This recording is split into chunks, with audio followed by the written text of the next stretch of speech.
Okay बच्चा party, once again Rajesh sir here, आपके सामने अभी मैं थर्ड लेक्चर लेके आ रहा हूँ फंडामेंटल ऑफ बिजनेस मैनेजमेंट का। Okay for the BBA student, that is the live lecture we are carrying here. Okay बेटा, तो जिन जिन लोगों को जिन के सिलेबस में मैनेजमेंट सब्जेक्ट है वो लोग इस वीडियो में डेफिनेटली मेरे साथ बनी रहिए और इस वीडियो को सीखिए। Is this clear? It is not only restricted to the RTM university but लेकिन specially design for the Nagpur student. But even बेटा जिन जिन के सिलेबस में ये चैप्टर है वो मेरे साथ बने रह सकते हैं और इस वीडियो को देख सकते हैं और समझ सकते हैं। इज क्लियर बेटा? और ये टॉपिक तो बड़ा यूनिवर्सल टॉपिक है जो आपकी स्क्रीन पे अभी फ्लैश हो रहा है, जिसका नाम है मैनेजमेंट प्लानिंग। ओके, अब प्लानिंग क्या होता है everyone know very well that. अब हम लोग प्लानिंग के ऊपर में बात तो करेंगे नहीं, टाइम पास नहीं करते सर, क्योंकि प्लानिंग के ऊपर में मैं आपके साथ वो डायग्राम बनाऊं, फिर वो करूं, फिर वो डिस्कशन करूं, इतना बड़ा समय क्यों वेस्ट करें, हम लोग उतनी देर में सीख लेते हैं ना कुछ। लेकिन फिर भी मैं आपको एक छोटी सी हिंट के तौर पे बता देता हूँ कि प्लानिंग क्या होती है। चलो इधर आओ भैया, आ जाओ, देखो P for planning. Okay, P for planning. अब देखो भैया प्लानिंग क्या होता है। सबसे पहली प्रोसेस, पहली बात तो ये प्राइमरी प्रोसेस है, यानी कि किसी भी ऑर्गेनाइजेशन में सबसे पहले प्लानिंग होती है, इसलिए इसको प्राइमरी बोलते हैं। ये दूसरी बात बेटा इंटेलेक्चुअल प्रोसेस होती है। इंटेलेक्चुअल का मतलब क्या हुआ बेटा? इंटेलेक्चुअल मतलब दिमागी प्रोसेस होती है। बोले तो प्लानिंग बिना दिमाग के कर ही नहीं सकता कोई, बद दिमाग तो बिल्कुल भी नहीं कर सकता planning. Is this clear sir? Now जैसे कि हमारे मोहल्ले में एक चंगू मंगू है, तो उनको तो दिमाग ही नहीं है ना, तो कैसे प्लान करेंगे? जिसको दिमाग है, सोच सकता है, मैपिंग कर सकता है, कैलकुलेशन कर सकता है, वही बंदा क्या कर सकता है बेटा? प्लानिंग कर सकता है। Is this clear? अच्छा ठीक है, ये जो प्रोसेस है कैसी है? इंटेंजिबल प्रोसेस है, क्योंकि ये फिजिकल प्रोसेस फिलहाल है नहीं। आई मीन टू से ये इंटेंजिबल है ना, कि कागजों पे होती है, दिमाग में होती है। This is why intangible process हम लोग इसको बोल सकते हैं। प्लानिंग कैसी होती है? बेसिकली कभी कभी फ्लेक्सिबल होती है, कभी कभी रिजिड होती है, लेकिन 99% फ्लेक्सिबल प्लान बनाते हैं लोग, मतलब कि उसको कभी भी चेंज कर सकते हैं। प्लानिंग को एक और प्यार से हम जान सकते हैं, जिसको हम लोग बोल सकते हैं स्ट्रैटेजी। इज दिस क्लियर बेटा? स्ट्रैटेजीज, तो ये हम लोग स्ट्रैटेजी बोलते हैं। इज दिस क्लियर बेटा? मतलब कि शॉर्ट टर्म प्लान्स। स्ट्रैटेजी मतलब डिजाइन करना, कैसे किस चीज़ को पाना है, कैसे चीज़ को जीतना है, कैसे इस चीज़ को अचीव करेंगे, तो उसके अपन स्ट्रैटेजीज बनाते हैं, marketing plans and all that kind of. Okay, फिर बेटा उसके बाद प्लानिंग के लिए कौन लगते हैं मालूम? एक्सपर्ट लोग लगते हैं, मतलब कि एक्सपर्ट लोग जिस फील्ड की प्लानिंग कर रही है। अब भाई अगर मैं आपको बताऊं कि चलो बताओ मुझे अमेरिका को उड़ाना है, तो कैसे उड़ाएंगे आप? Expert, you need expert. नहीं समझा? चलो ठीक है। मैंने अगर आपको बोला कि चलो भाई मुझे अभी कार बनानी है, तो बताओ, चलो बताओ, एक्सपर्ट लोग लगेंगे ना, प्रोडक्शन मैनेजमेंट, तो वो प्लान कर पाएगा कार बनाना, क्योंकि उसी को आता है। This is clear sir? This is why the expert people we require for doing the plan. बिना एक्सपर्ट के हम प्लान नहीं कर सकते सर। ओके, आगे बढ़ते हैं सर। एक्सपर्ट हो गया, एक रिक्वायरमेंट हो गई। उसके बाद इसके अंदर में मैन पावर क्या लगेगा? बहुत कम लगता है, ज़्यादा नहीं लगता है, मैन पावर कम लगता है सर, क्योंकि प्लानिंग वर्क है, ये लेबर वर्क नहीं है। लेबर वर्क रहता तो बहुत सारे पैसे लोग लगते, ये प्लानिंग वर्क है, तो इसलिए मैन पावर कम लगता है। उसके बाद इसके अंदर में क्या होता है? इसकी कॉस्ट क्या होती है ना, बड़ी हाई होती है सर। बोले कि क्या बात कर रहे हैं सर, हाई कॉस्ट? लोग कम लगते हैं तो हाई कॉस्ट कैसे हो गई? सर एक्सपर्ट लगते हैं ना, एक्सपर्ट महंगे होते हैं, तो एक्सपर्ट लगते हैं सर प्लानिंग के लिए। Is this clear sir? तो वो लोग हाई चार्ज करते हैं सर, पैसे उनको ज़्यादा पे करने पड़ते हैं, और समय भी लगता है ना सर ये सब प्रोसेस के अंदर में। तो दिस इज़ वाई कि इसको हम लोग बोल सकते हैं कि हाई कॉस्ट, यानी कि कॉस्टलियर बोल सकते हैं इसको, या कॉस्टली बोल सकते हैं। Is this clear? Now planning के अंदर और कुछ होता है, पढ़े, और कुछ होता है। प्लानिंग के अंदर में अगर मैं ऐसा बोलूँ तो मैनेजमेंट के सारे फंक्शंस कवर होते हैं बेटा, सारे फंक्शंस, यानी कि इसी के अंदर कोऑर्डिनेशन डिज़ाइन किया जाता है, इसी प्लानिंग के अंदर कंट्रोलिंग को डिज़ाइन किया जाता है, कि प्लानिंग में ही बताया जाता है कि कैसा सुपरवाइजर होगा, कितने टीम मेंबर्स होंगे, मतलब वेस्ट मटेरियल का क्या होगा। प्लान के अंदर में ये तो सब होता है ना, कितना मटेरियल मंगाना है, कितना प्रोडक्शन करना है, प्लान के अंदर ये तो सब होता है ना। इसको हम लोग बोलते हैं फंक्शंस, मतलब कि इसमें कंट्रोलिंग आ गया, कोऑर्डिनेशन आ गया बेटा, C for controlling, C for coordination आ गया बेटा, इसमें सुपरवाइजिंग आ गया बेटा, इसमें बजटिंग आ गया, इसके अंदर में everything will cover under this function activity. Okay, तो ये है हमारा बहुत ही खूबसूरत एलिमेंट जिसका नाम है प्लान। अगर आपको एक मजे की बात बोलो ना, तो ये चैप्टर यही खत्म हो गया है, क्योंकि ये सब चीज़ अगर आपको पता है तो चैप्टर आपके लिए बहुत सिंपल है और बहुत आसान है। चलो आगे बढ़ते हैं, कैसा है चैप्टर का क्वेश्चन और किस तरीके से दिखेगा एग्जाम में वो देख लेते हैं। चलो बेटा देखो, आपके सामने लिखा हुआ है, क्या लिखा है बेटा? Explain the management planning and explain what the concept of planning and what are the importance. Okay, चलो पहली बात देखते हैं। प्लानिंग क्या है, बड़ा खूबसूरत लिखा है, देखो पॉइंट चाहिए थे ना आपको। लो, वाई शुड बी डन, मतलब प्लानिंग में हम लोग ये सोचते हैं ना कि वो चीज़ क्यों करनी है, पहले आपको ये पता होना चाहिए क्या करना है, वो आपको पता होना चाहिए। मतलब प्लानिंग करते वक्त क्यों कर रहे हैं हम लोग, क्या करना है हमको, is is clear. Word shawl it be done, इसको कहाँ करेंगे, इज इज क्लियर। उसके बाद हु विल डू इट, कौन करेगा, what how will be do it, कैसे करेंगे। तो ये सारे क्वेश्चन आते हैं, कहाँ करेंगे, कब करेंगे, कैसे करेंगे, कौन करेगा, किस तरीके से होगा, यही तो होता है प्लान, इससे क्लियर। तो मतलब किसी ने अगर क्वेश्चन पूछा कि प्लानिंग के लिए क्या रिक्वायर्ड है, प्लानिंग के लिए क्या सोच चाहिए होती है, प्लानिंग होता क्या एक्चुअली, प्लानिंग किस चीज़ के लिए की जाती है, तो प्लानिंग का मतलब बस यही चीज़ कंपोनेंट होता है जिसमें हम लोग ये सोचते हैं कि हाँ यार यही चीज़ करनी है और इस तरीके से करनी है, इससे क्लियर। मतलब कि प्लानिंग करते वक्त ये क्वेश्चन रेज होते हैं जो आपके स्क्रीन पे आपके सामने दिख रहे हैं, ये क्वेश्चन रेज होते हैं। This is what the planning we are doing that, and while doing plan these question we have to solve, we have to give the answer of this question while doing planning, yes or no बेटा। चलो, according to the person है nudes and O'Donnell, ये लोग है यार, इन्होंने definition लिखी है प्लानिंग की, और डेफिनेशन तुमको मालूम होना चाहिए, मैं कभी नहीं पढ़ता, ठीक है, तो मैं आप लोगों के लिए छोड़ रहा हूँ, आप इसको अभी रट्टा कर लेना। यहाँ मैं बोलूँगा कि नर्सरी वाले बन जाना, बताता हूँ क्यों। डेफिनेशन आपकी नहीं है, उनकी है, तो उन्होंने जो वर्ड बोले हैं वही वर्ड लिखने हैं, जैसे बोले वैसे लिखना है, जहाँ कॉमा बोला है उन्होंने वही कॉमा लगाना है, बस ऐसे समझ जाओ अभी आप लोग। तो उनके लिखे हुए वर्ड्स है ना फॉलो करना है आपने, बस आपके लिए रीड कर लेता हूँ यार क्या बोला है, रट्टा नहीं करेंगे अपन, नर्सरी वाले स्टूडेंट है क्या अपन, नहीं है ना, ओके गुड। सुनो देखो बेटा, प्लानिंग इज, आजकल पता नहीं यार बहुत अलग अलग मोटिवेटिंग टीचर्स आ गए, इमोशनली बड़े ब्लैकमेल करते हैं यार, पता नहीं क्यों लेक्चर लेते हैं और इमोशनली ब्लैकमेल करने लग जाते हैं। इमोशन यार टीवी में घुसा पड़ा है, वो डांस इंडिया डांस बोलो या फिर XYZ बोलो, वहाँ आ जाते, वहाँ जज रोने लग जाते, फिर उसके बाद आजकल टीचर पढ़ाते, वहाँ टीचर अपनी इमोशनल कहानियाँ सुनाते, फिर बच्चे वहाँ पर इमोशनल हो जाते। टू मच इमोशन, इतना नहीं, सीखने बैठे हम लोग, इसलिए आजकल मुझे ऐसा क्यों लग रहा है कि इमोशन को एज अ ब्लैकमेलिंग के लिए एक टूल का इस्तेमाल किया जा रहा है, यानी कि लोगों को अपने साथ कैसे जोड़ना है। तो दो चार हमारे मम्मी पापा की बात कर लो, दो चार हमारे भाई बहनों की बात कर लो, पढ़ाई की बात करो, क्योंकि पढ़ाई से ही आगे बढ़ेंगे हम लोग, इज दिस क्लियर बेटा। पढ़ाई करेंगे, सीखेंगे, ट्रेंड होंगे, एजुकेटेड होंगे और लर्निंग करेंगे तो तरक्की करेंगे, is this clear, good, okay आगे बढ़ते बेटा। नेक्स्ट टाइम किसी इमोशनल कोचिंग का विक्टिम नहीं बनना है अपने, ओके नाउ आगे। उसके बाद बेटा बोलते हैं planning is what deciding in advance. Planning मतलब क्या होता है, एडवांस में डिसाइड करो क्या क्या करना है, कब करना है, किसके साथ, मतलब किसके लिए करना है, by whom to do it, and it bridges the gap from where are to where we want to go. मतलब कहाँ पे हम हैं और कहाँ हमको जाना है, प्लानिंग में यही हम सोचते हैं, कौन करेगा, कैसे करेगा, लाइक सब ये सब हम प्लानिंग में सोचते हैं। तो बेटा ओडोनेल एंड क्रूज ने वही बताया जो ऊपर हम लोगों ने क्वेश्चन के आंसर्स दिए। उसके बाद आते हैं बेटा, दिस इज़ वेरी इंपॉर्टेंट, ये एग्जाम में अगर आपको नहीं दिखागा ना तो आप मेरे वीडियो है ना देखना बंद कर देना, बस रिपोर्ट कर देना यूट्यूब चैनल पर, कोई प्रॉब्लम नहीं सर। नाउ ये एग्जाम में आता ही है, this is why it's very important. Sir ये वैसे भी सारे इंपॉर्टेंट क्वेश्चन मैं आपके लिए लेके आया हूँ, एक भी क्वेश्चन नहीं छोड़ना है आपने, सारे क्वेश्चन पढ़े, यही आपकी IIMP है और यही आपके क्वेश्चंस और ये आपका सिलेबस, आप इसको पढ़ के जाइए बस, ओके। नाउ पहला क्या फ़ायदा है हमको प्लानिंग का, नंबर 1 सबसे पहला फ़ायदा अटेनमेंट ऑफ ऑब्जेक्टिव। बेटा प्लान करेंगे तो हमारी ऑब्जेक्ट अचीव होती है, बिना प्लान के कोई अचीव नहीं होती है। चलो मैं आपको एक छोटा सा किस्सा सुना दूं कि अगर कोई छोटा बच्चा है, जब उसकी 10th की एग्जाम आती है तो क्या करता है वो 3-4 महीने पहले प्लानिंग में लग जाता है। किस टाइप की, यार मुझे ज्योग्राफी पढ़ना है, यार मुझे हिस्ट्री पढ़ना है, यार मुझे साइंस पढ़ना है, तो मैं काम कर लेता हूँ, साइंस मॉर्निंग में पढ़ लेता हूँ, ज्योग्राफी में शाम को पढ़ लूँगा, मैथ्स में बीच में मिडिल टाइम में कर लूँगा, और मेरे को स्कोर करना है यार 90%, तो मैं काम कर लेता हूँ, ये पेपर सेट से पढ़ लेता हूँ, ये बुक प्रैक्टिस कर लेता हूँ। That's what I am saying. अपनी ऑब्जेक्ट को पूरा करने के लिए तो हम प्लान बनाते हैं।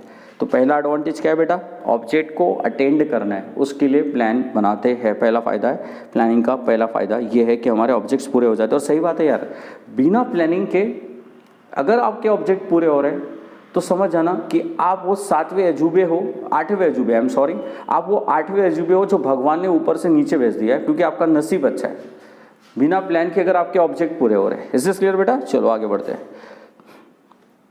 और कुछ लोग तो बिना पढ़ाए भी तरक्की कर लेते हैं, टीचर्स की बात कर रहा हूँ मैं, ये भी हमारी धरती में 8वें अजूबे है, तो भगवान ने इनको बहुत कुछ दे दिया है।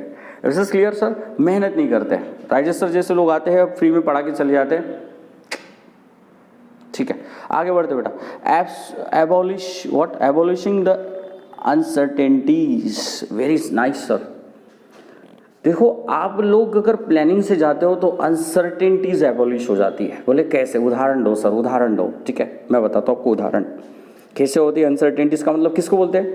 अच्छा सपोज गोडाउन में माल रखा हुआ है तो आग भी लग सकती है, तो इंश्योरेंस निकाल के रख दो। लग गई आग तो इंश्योरेंस कंपनी का क्लेम आ जाएगा, नुकसान नहीं होगा। पहला प्लान किया था मैंने कि भाई एक्सीडेंट हो सकता है, नुकसान हो सकता है, तो इंश्योरेंस निकाल दो। अनसर्टेनिटी को अवॉइड कर दिया यार मैंने। Is number 1। दूसरा, अब बहुत सारा स्टॉक बना के रखेंगे तो प्लान ऐसे कर लो कि ये स्टॉक बिकना भी चाहिए। सेल्स मार्केट ढूंढ लो, कस्टमर ढूंढ लो, ऑर्डर्स लेके आ जाओ, डिजिटल मार्केटिंग कर लो। प्रोडक्ट सेल हो जाना चाहिए, गोडाउन में नहीं रहना चाहिए। अगर नहीं रहा ना तो नुकसान में आ जाएगा, माल सड़ जाएगा। अनसर्टेनिटी को अवॉइड करने के लिए मार्केटिंग प्लान बनाया मैंने। तो बेटा इससे मेरा माल पूरा सेल हो जाएगा, there will be no loss at all. दूसरी अनसर्टेनिटी को भगा दिया मैंने। तीसरा बताता हूँ आपको भाई, हो सकता है ना कि मेरे पास 50 लेबर काम कर रहे हो, उसमें से 40 लेबर का दिमाग खराब हो जाए और मेरी ऑर्गेनाइजेशन को छोड़ के चले जाए, ऐसा भी तो हो सकता है। तो मैंने प्लान में क्या रखना चाहिए? प्लान में ये रखना चाहिए कि मेरे पास क्या और लेबर का डेटाबेस अवेलेबल है, ताकि अगर ये छोड़ के जाए तो मैं दूसरे रिप्लेस कर लूँ। अनसर्टेनिटी है ना ये, कभी भी जा सकते हैं। I will hire new. I will make a plan to avoid my uncertainties. This is called planning. This is अब हम सेविंग क्यों करते हैं? पैसे क्यों बचाते हैं? फ्यूचर में अगर कोई नुकसान हो जाए तो हम उसको बैलेंस कर सके उस सेविंग से, ताकि अनसर्टेनिटी है ना, फ्यूचर तो अच्छा चल रहा है तो अच्छा चल रहा है, बुरा हो गया तो फिर क्या करेंगे। तो इसके लिए पैसा हम लोग बैकअप में रख देते हैं, मतलब बेटा अनसर्टेनिटी को अवॉइड करते हैं। तो ये है प्लानिंग का फायदा। बोलो समझ गया होगा, बहुत समझा दिया मैंने यार, फिर से इतना ज़्यादा है ना, बहुत ज़्यादा हो गया। चलो आगे बढ़ते हैं। हाँ कुठे गेला माझा पेन? हाँ नेक्स्ट नंबर थर्ड नंबर पे आते बेटा। चलो ठीक है, अवॉइड व्हाट बेटा? Avoid delay. प्लानिंग इसके लिए करते हैं ना हम लोग, डिले अवॉइड हो जाए। अरे येस और नो, मैं भी अपना कॉलेज अटेंड करने जाता हूँ ना तो पहले एक दिन पहले से ही सारी चीज़ अरेंज कर लेता हूँ यार। शर्ट प्रेस है क्या, बैग रेडी है क्या, सामान मैंने रख दिया है क्या, रात को ही पहले सेट कर दो, क्योंकि सुबह उठ के लेट ना हो जाओ। डिले को कम करना है, इसके लिए हमको पहले से प्लान करना है। एग्जाम्पल, अगर प्रोडक्शन का ऑर्डर पहले अपन 2 दिन में सबमिट करना है कंपनी को, तो अभी से प्लान कर लो यार, मटेरियल ला लो, लेबर ला लो, मशीन को रेडी कर लो यार, काम चालू कर दो। अभी से करेंगे तो 2 दिन में ऑर्डर पूरा हो जाएगा, मतलब डिले नहीं होगा। So when you will make the plan there will be no delay at all, means to avoid a delay. This is clear, ये अपने को एक फायदा मिलेगा। चलो बेटा नेक्स्ट इसमें आते हैं, अवॉइड वेस्टेजेस। किसका होता है वेस्टेज? एक्चुअली 2 वेस्टेजेस मेजर होते हैं, एक टाइम का और एक लेबर का और एक मटेरियल का। 3 wastage, time, labour and material. 3 wastage याद रखना, कंपनी के अंदर बहुत खतरनाक वेस्टेज होता है।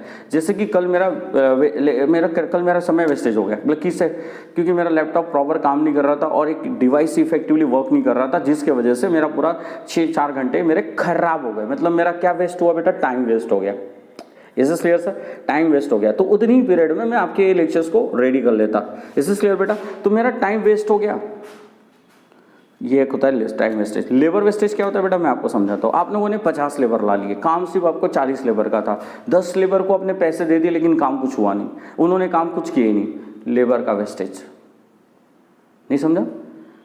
50 लेबर ला लिए थे आपने, हायर कर लेते, काम सिर्फ 40 लेबर का हुआ, 10 लेबर की एक्स्ट्रा पेमेंट चली गई, काम कुछ नहीं था उनका। लेबर का वेस्टेज। मटेरियल का वेस्टेज क्या होता है बेटा? आप लोगों ने ऑर्डर इतना मंगा लिया, मटेरियल इतना मंगा लिया, तो आप लोगों ने प्रोडक्शन के लिए इसका इस्तेमाल ही नहीं किया, खराब हो गया, मटेरियल का वेस्टेज। तो ये सब अवॉइड करना है तो प्लानिंग करनी पड़ेगी। इज दिस क्लियर बेटा? चलो नेक्स्ट पॉइंट पे आते बेटा, बेस्ट रिजल्ट। प्लानिंग से तो बेस्ट रिजल्ट आएंगे ना, मैं वो समझाना नहीं चाहता इसके बारे में, आपको आता है, मुझको मालूम है। खर्चे बचाना है, सेल्स को बढ़ाना है, प्रॉफिट कमाना है, सेविंग करना है, लेबर्स को पेमेंट देनी है। Everything when you plan you will get the best result in the organisation. आपका ऑर्गेनाइजेशन कभी फेल नहीं हो सकता बेटा। कोऑर्डिनेशन, चलो ये बड़ी दिक्कत वाली चीज़ है यार। कोऑर्डिनेशन बहुत सारे कम लोगों को समझता है, एक्चुअली समझ ही नहीं पाते कि कोऑर्डिनेशन होता क्या है। इसलिए नाउ तो बेटा कोऑर्डिनेशन का मतलब मैं आपको एक सिंपल एग्जांपल देता हूँ जो मेरा काफ़ी फेमस है, मेरा पर्सनल एग्जांपल, मतलब कि जो मैंने डिज़ाइन किया हुआ है बच्चों के लिए। तो ये क्या निकाला, आप लोगों को बिलीव नहीं हो रहा होगा, थोड़ा हंसना मत प्लीज़, ओके। ये नाव है बेटा, और ये पानी है, ठीक है, ये जल है, ये नदी, नाव। ओके, यहाँ पर बेटा है क्या हुआ, इस नाव के अंदर में एक आदमी बैठा है, दूसरा आदमी बैठा है, तीसरा आदमी बैठा है और 4 आदमी बैठा है, ठीक है। ये 2 लोग है ना चप्पू इधर चला रहे हैं पानी के अंदर, और 2 लोग बेटा चप्पू उधर चला रहे, उधर साइड। ओके, नहीं दिख रहा है, मेरे को भी नहीं दिख रहा है, रुक जाओ मिनट। हाँ बेटा देखो, एक इधर ही चप्पू चला रहे, इधर चप्पू, ये उधर साइड चप्पू मार रही है, इधर साइड चप्पू मार रहे हैं। तो दोनों अगर कंटिन्यूसली सेम स्पीड से अगर चप्पू मारेंगे ना तो नाव आगे बढ़ेगी। You can understand what I am doing. तो दोनों तरफ से अगर चप्पू सही डायरेक्शन में चलेंगे ना बेटा, नाव आगे बढ़ेगी और फास्ट बढ़ेगी और स्मूथ बढ़ेगी। इमेजिन कि हमारे जो 2 कैरेक्टर है, ये नहीं, ये 2 कैरेक्टर को ले लेते यार, कहाँ गए फिर से, बड़ी दिक्कत हो रही है यार, ठीक है कोई प्रॉब्लम नहीं है, चलो जानना यार, समझ में आ गया आपको। 2 लोगों को पकड़ो यार, ये 2 लोग है ना रुक गए, 2 लोग रुक गए इधर वाले, और ये 2 लोग है ना चप्पू मार रहे हैं। अब गेस करो क्या होगा, आपकी नाव इधर साइड ऐसे चलेगी, ऐसी ऐसी ऐसी ऐसी round round round round round round round, finish नीचे, है ना। क्यों ऐसा हुआ बताता हूँ मैं आपको। क्योंकि नाव हमारा ऑर्गेनाइजेशन होता है, अगर 2 लोग काम कर रहे हो, 2 लोग काम नहीं कर रहे, तो आपका बिजनेस एक तरफ भागेगा और दूसरी तरफ से गिर जाएगा, मतलब फ्लॉप हो जाएगा। यहाँ पर क्या हुआ, कोऑर्डिनेशन मेंटेन नहीं हुआ, मतलब कि ये नाव वाले केस में कि 2 लोगों ने चप्पू सही नहीं चलाए, एक ने चलाया, एक ने कोऑर्डिनेशन ही नहीं किया, मतलब दूसरी टीम रुक गई। तो क्या हुआ, ये काम कर रहे थे लेकिन ये काम नहीं कर रहे थे, तो ऑर्गेनाइजेशन वैसे भी डूबना है। अगर ये काम कर रहे और ये करेंगे तो ऑर्गेनाइजेशन वैसे ही डूबना है। दिस इज क्लियर बेटा। तो this is why to balance your organisation, to move forward with the organisation and that the team work is required, and in team work you requires a coordination. क्योंकि मेरे काम अकेले करने से company तरक्की नहीं करेगी। सेल्स वाला अगर सेल्स का काम कर रहा है, प्रोडक्शन वाला प्रॉपर काम नहीं कर रहा है, तो कंपनी तरक्की नहीं करेगी। This is why the coordination is important, and for that we need to make a plan. अब बोलेंगे सर ऑर्गेनाइजेशन में प्लानिंग के अंदर में कोऑर्डिनेशन का प्लान क्या होता है सर, मैं समझाता हूँ यार।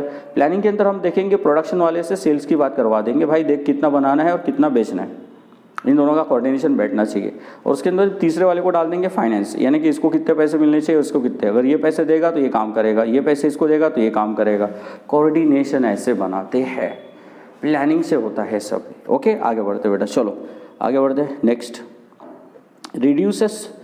रिड्यूसेस कॉम्प्लेक्सिटीज, कठिनाइयों को हटा दो, डिफ़िकल्टीज़ को कम कर दो। मुझे एक बात बताओ यार, अगर आप लोगों के पास प्रॉब्लम आ जाए, मतलब मान लो कि आपको पास पैसे ही नहीं है, आपको 1 लाख रुपए की ज़रूरत है और अर्जेंट आपको 1 लाख रुपए चाहिए, क्या करते हैं आप? एक बहुत बड़ी कॉम्प्लेक्सिटी आपके सामने आ गई, इतना पैसा कहाँ से लाएंगे आप लोग? तो you will make a plan कि यार 1 लाख रुपए तो कोई एक साथ देगा नहीं यार, एक काम कर लेते यार, किसी को 5-5 हज़ार करके 20 लोग जमा कर लेते हैं, 5-5 हज़ार रुपये 20 लोगों से जमा कर लेते, कोशिश करते हैं, नहीं 20 लोग देंगे तो यार एक काम करते 10-10 लोगों से 5 हज़ार जमा लेते, और फिर 3-4 लोगों से 10-15 हज़ार, 15 हज़ार, 5 हज़ार, ऐसे कुछ जमा लेते हैं, 1 लाख रुपए जम जाएगा। Is this clear sir? Planning से हुआ ये। कैसे हुआ बेटा? प्लानिंग से हुआ। तो मैंने एक छोटा सा जनरल सा ईजी सा एग्जाम्पल मैंने आपको दे दिया कि कॉम्प्लेक्सिटीज़ को अवॉइड करना है। Is this clear? दुनिया का कोई भी ऐसा ऑर्गेनाइजेशन और मतलब वर्क नहीं है जहाँ पर कॉम्प्लेक्सिटीज़ नहीं होती है, यानी कि कठिनाइयाँ नहीं होती है। उसको निकालने के लिए, वहाँ से रास्ता क्लियर करने के लिए बेटा अपने को बनाने पड़ते हैं प्लान्स, तो रास्ते निकल जाते हैं। Right sir? नाउ आगे बढ़ते बेटा, चलो नेक्स्ट। और क्या है? 10। ये मेरे को थोड़ा दिखेगा नहीं तो मैं थोड़ा इधर स्क्रीन कर लेता हूँ एक्चुअली, थोड़ा सा बस होल्ड फॉर अ व्हाइल। मेरा एक्चुअली लैपटॉप में प्रॉब्लम है एक्चुअली, तो स्क्रीन विजिबल नहीं होता मेरे को कभी कभी। तो सक्सेस लिखा है सर, बताइए मुझे आप, किसी भी ऑर्गेनाइजेशन को तरक्की काय में लिखी है? उसके राइट प्लानिंग में लिखी है।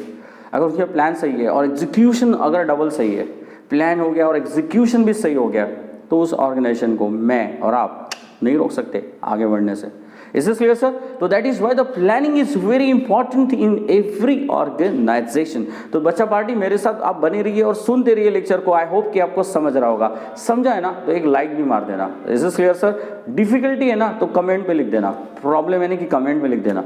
एप्रिसिएशन से बेटर है कि कमेंट पे लिख दो, प्रॉब्लम्स को लिख दो। I will try to solve your problem. This is Rajesh sir from this side, appealing all of you to complaint. If you have any complaint, please put in the comment box, and those students who are liking my lecture, please put the praise the like button over there. Is this clear? Thank you very much बेटा। चलो आगे बढ़ते हैं next question की। और अब बेटा क्या है? क्वेश्चन नंबर 10 है, अच्छा ठीक है, वो तो मैंने आपको आधा मिनट दिया ही नहीं उसको लर्न करने के लिए। आधा मिनट नो नर्सरी रट्टाफिकेशन, जस्ट ओनली अ मैच्योर रट्टाफिकेशन। बेटा चलो आधे मिनट गौर से इस पॉइंट को देखते रहो, लर्न हो जाएगा, promise.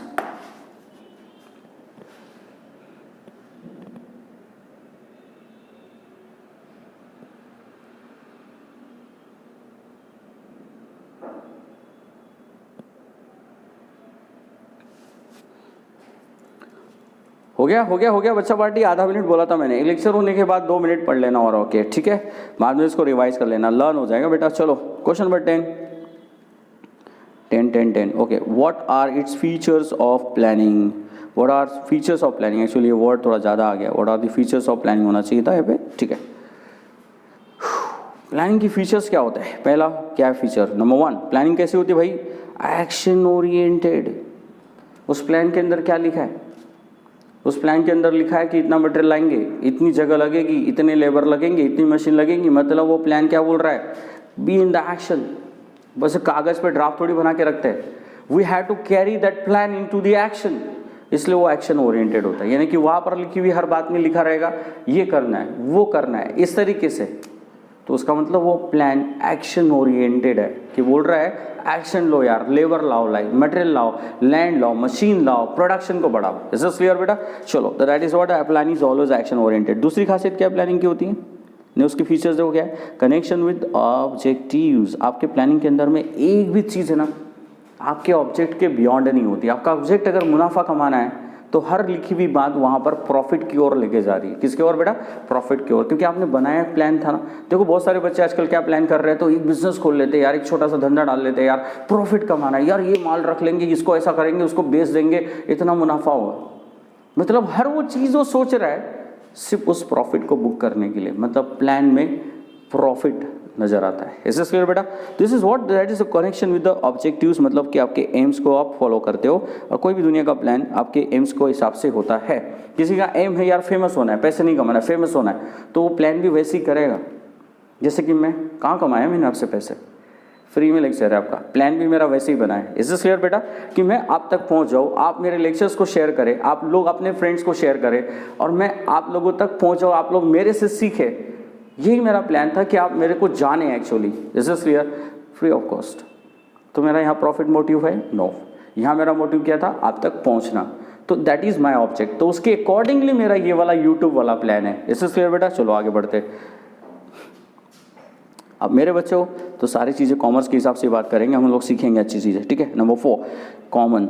What is this common about? Common क्या होता है यार प्लानिंग में? कॉमन क्या चीज़ होती है? कॉमन मतलब क्या होता है? Object is very common of every aspect in the planning. तुमने अगर सेल्स, प्रोडक्शन, उसके बाद फाइनेंस, उसके बाद क्वालिटी, उसके बाद स्टोरेज, उसके बाद लॉजिस्टिक, इन सब डिपार्टमेंट के प्लान बनाए, सबका ऑब्जेक्ट कॉमन है। क्या है? प्रॉफिट है। क्या बुक करना है बेटा? प्रॉफिट बुक करना है। This is what the common is for the every aspect, and it's very common for the entire organisation, because organisation के लिए अलग अलग प्लान नहीं हो सकते, that the one and the same for the one single organisation बेटा। चलो, planning कैसे होते हैं बेटा? फ्यूचर ओरिएंटेड, यहाँ पे लिख देना चाहिए था हम लोगों ने, ओरिएंटेड। ओके बेटा, थोड़ा सा वर्ड की तरफ ध्यान देना, लिखने में दिक्कत हो जाती है कभी कभी। फ्यूचर ओरिएंटेड मतलब प्लान हमेशा फ्यूचर फोकस्ड होते हैं, ये तो सबको मालूम है। प्लान कभी पास्ट को थोड़ी ना स्टडी करते हैं, प्लान में हमेशा बेटा हम लोग फ्यूचर फोकस करते हैं, मतलब we focused on the future, what we have to do, you know, and how we have to tackle the situation. देखो बेटा नेक्स्ट क्या है बेटा? गोल ओरिएंटेड, ये तो बता दिया, बताने की जरूरत नहीं है। हायर इफिशिएंसी, इससे तो मैं एग्री हूँ।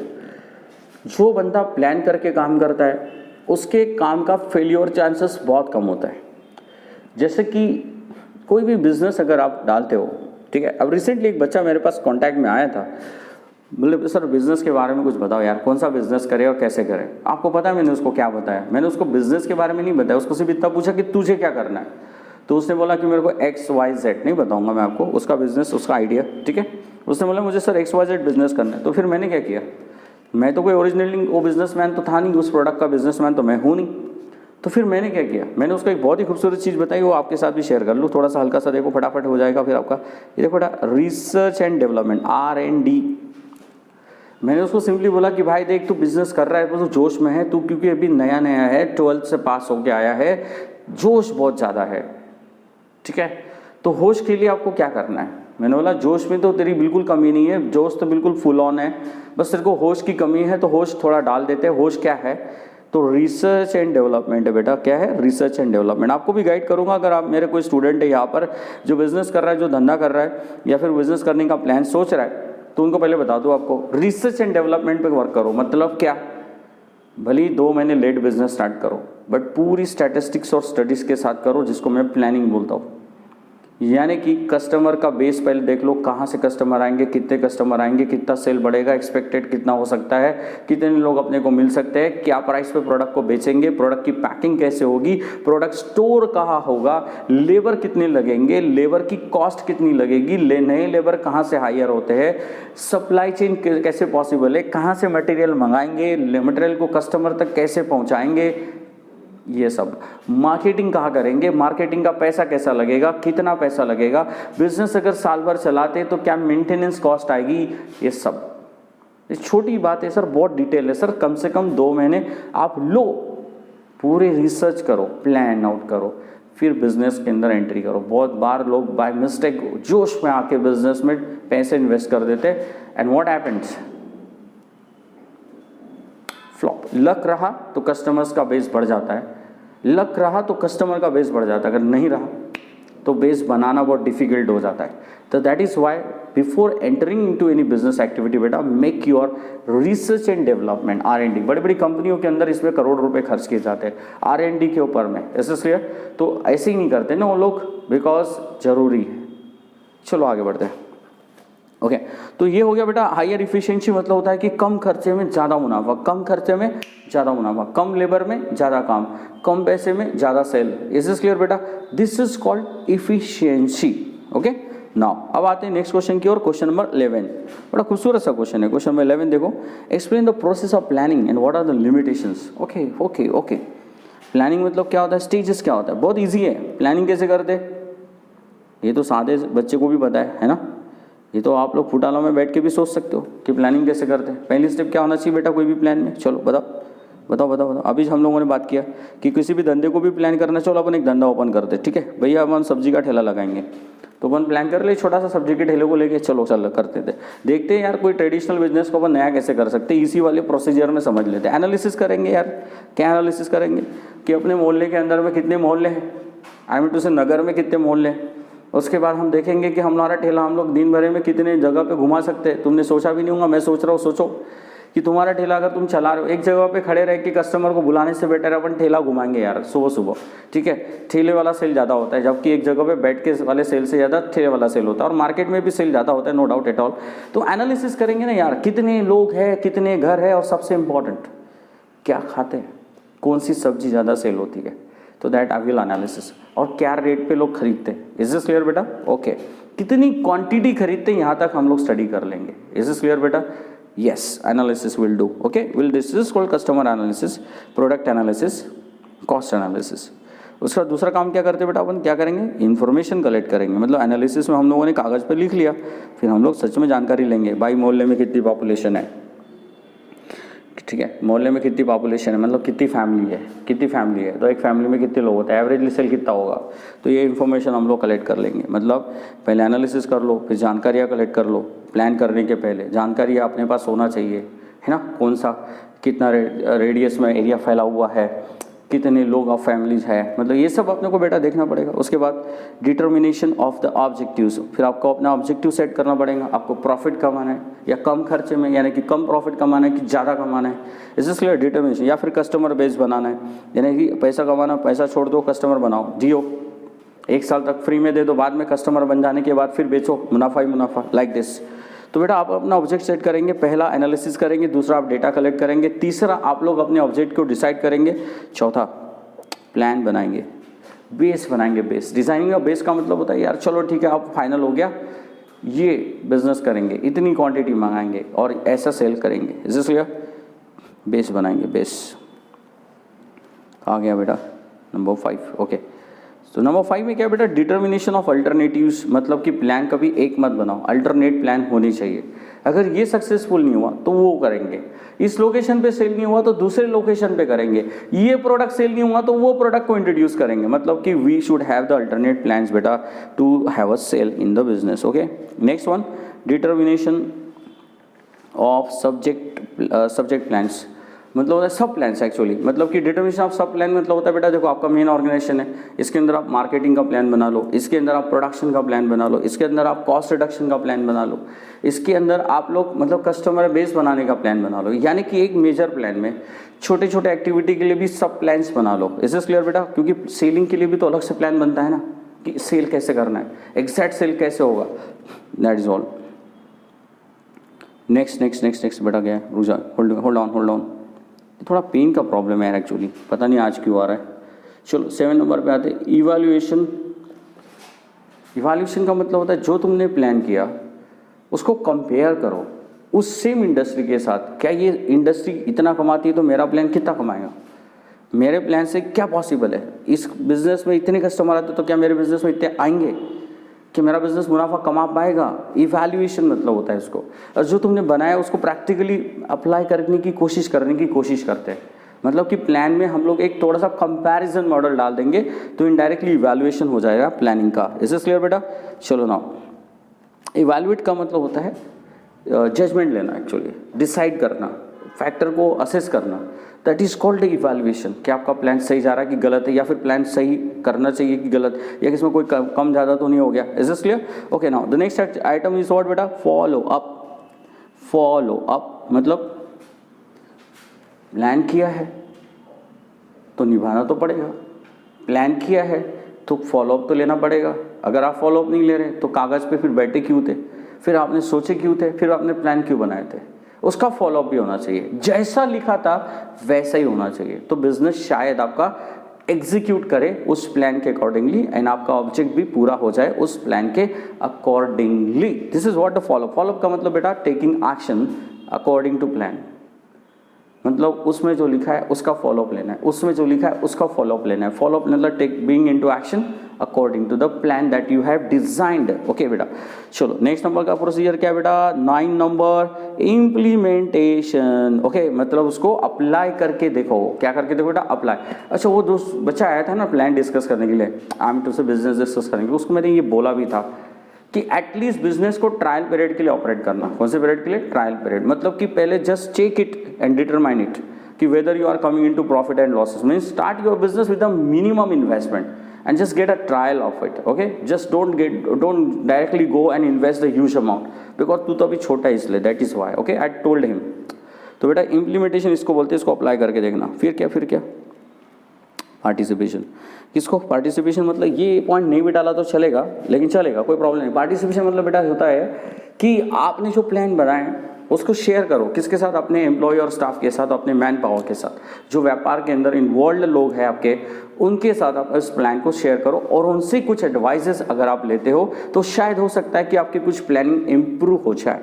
जैसे कि आप स्टडी के प्लान बनाते हो या फिर करियर प्लान बनाते हो तो आप अपनी एल्डर्स लोगों से, यानी कि अपने बड़े लोगों से पूछते हो ना कि ये सही है क्या, ये करूँ क्या, मैंने ये सोचा है, तो फिर वो गाइड करता है बेटा नहीं ये सोचा तो है, ठीक है, ये ऐसा है तो इसके साथ ये कर ले, दैट इज बेस्ट। मतलब कि आप लोग क्या कर रहे हो बेटा, यहाँ पे पार्टिसिपेशन मांग रहे हो। और जरूरी है यार, कोई प्लान की प्रोसीजर का एंड पॉइंट है बट और इम्पॉर्टेंट है कि ये प्रोसीजर में ऐड ऑन होना चाहिए। आपने बनाया, जरूरी नहीं हो सकता हर बार कि आपकी नॉलेज आपके हिसाब से सक्सेसफुल होगी। You just have to get an experienced person and compare the knowledge with that experienced person, check the knowledge with that experienced person and get the advice from that experienced person. He will see, he will check and he will give you a kind of advice and he will share his experiences with you. So that will benefit your plan. Okay, that will lead your plan to be a successful plan. Is this clear beta? Chalo, so this is a question number 11. We have done with it. Okay, so on tomorrow we will come to the next lecture. but लेकिन बेटा limitation बाकी है, finish कर लेते हैं थोड़ा सा, एक छोटा सा पॉइंट बाकी है। लिमिटेशन मतलब क्या होता है? प्लानिंग के ड्रॉबैक है ना। नुकसान क्या है प्लानिंग में, ड्रॉबैक्स क्या है प्लानिंग में, नुकसान क्या है प्लानिंग में, है ना। पहला प्लान क्या नुकसान क्या है बेटा? डाउट्स, मतलब प्लान होंगे कि नहीं होंगे सक्सेसफुल, ये डाउट तो होता है सबको, क्योंकि हर बार प्लान बनाया और सक्सेसफुल होगा कभी पॉसिबल नहीं है। इससे क्लियर सर, ऐसा हर बार पॉसिबल नहीं है। नेक्स्ट वन बेटा क्या है, व्हाट डायनामिक इकोनॉमी, है ना।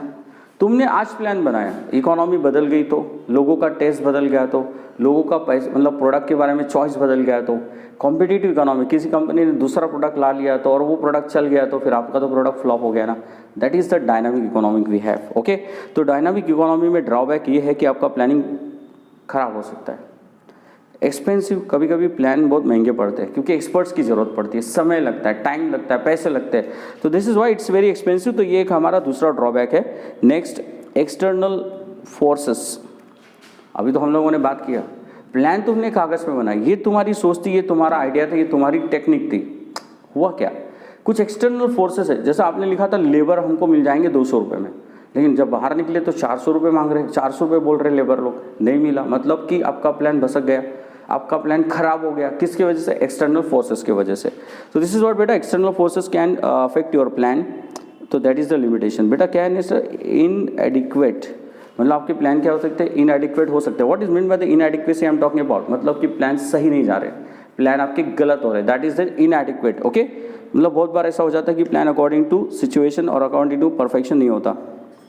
नेक्स्ट पॉइंट बेटा, अपोज्ड बाय एम्प्लॉय, मतलब कभी कभी तुम्हारे प्लान को एम्प्लॉय अपोज कर सकते हैं। अगर आपके प्लान में आपने लिखा है कि 5 मशीन मंगाएंगे, लेबर लोग अग्री नहीं हो रहे उस प्लान के ऊपर में, वो बोल रहे कि यार नहीं मंगाना, ये मॉडर्न मशीन से हम लोग काम नहीं करेंगे, हमसे काम नहीं होता है, मतलब plan fail. Is this clear बेटा। चलो 7 पॉइंट पे आते हैं, uncertain what future. Uncertain future मतलब बेटा आपका प्लान जो है, थोड़ी गर्मी हो रही है कोई बात नहीं, अनसर्टेन फ्यूचर मतलब बेटा आपका जो प्लान है वो है ना फ्यूचर के ऊपर डिपेंड करता है, और फ्यूचर अगर डिस्टर्ब हो गया तो, चेंज हो गया तो, प्लानिंग बिगड़ गई तो, है ना, बहुत से हो सकता है, मतलब कि अनसर्टेन है। टाइम कंज्यूमिंग यार कहा गया।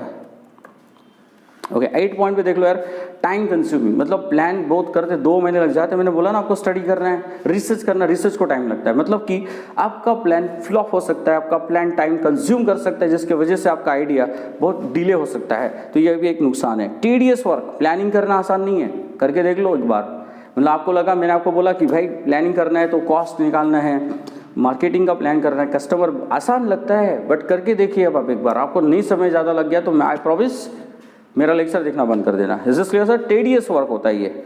उसके बाद लास्ट है प्रॉब्लम ऑफ इम्प्लीमेंटेशन, अप्लाई करना तो उससे भी डिफिकल्ट होता है, क्योंकि कागजों में लिखी हुई चीज़ें सिर्फ इमेजिनेशन है, और इमेजिनेशन को रियलिटी के साथ मैच करना क्वाइट डिफिकल्ट है। मैंने प्लान किया था कि XYZ लोकेशन पे मैं शॉप खोलूँगा, लेकिन बाद में पता चला कि उस लोकेशन में शॉप ही अवेलेबल नहीं है, दिक्कत। यस और नो बेटा, मैंने सोचा था कि XYZ सप्लायर से माल मंगा लेंगे, पता चला कि XYZ सप्लायर माल दे ही नहीं रहा है, क्रेडिट बेसिस पे नहीं दे रहा, बोलते नगद ही लो। इम्प्लीमेंटेशन में दिक्कत आती है सर। मैंने प्लान किया था 100 लेबर लाएंगे, मिल ही नहीं रहे 100 लेबर, 60 मिल गए, 40 लेबर नहीं मिल रहे। तो this is what implementation quite becomes difficult while applying the plans. Is this clear बेटा। आधा मिनट दे रहा हूं, लर्न करो पॉइंट को।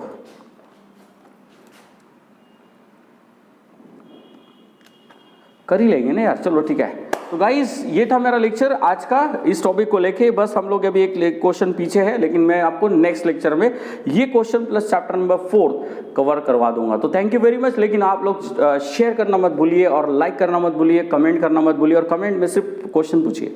इज दिस क्लियर बेटा। और दूसरी बात यह है कि आपको अगर ये वीडियो मेरा पसंद आ रहा है तो प्लीज अपने फ्रेंड्स लोगों के साथ शेयर करिए। आप लोग क्रैश कोर्स कहीं ज्वाइन नहीं करेंगे, राजेश सर के साथ पढ़ेंगे। Thank you very much from Rajesh sir, and will be ready for the next lecture. Thank you very much guys.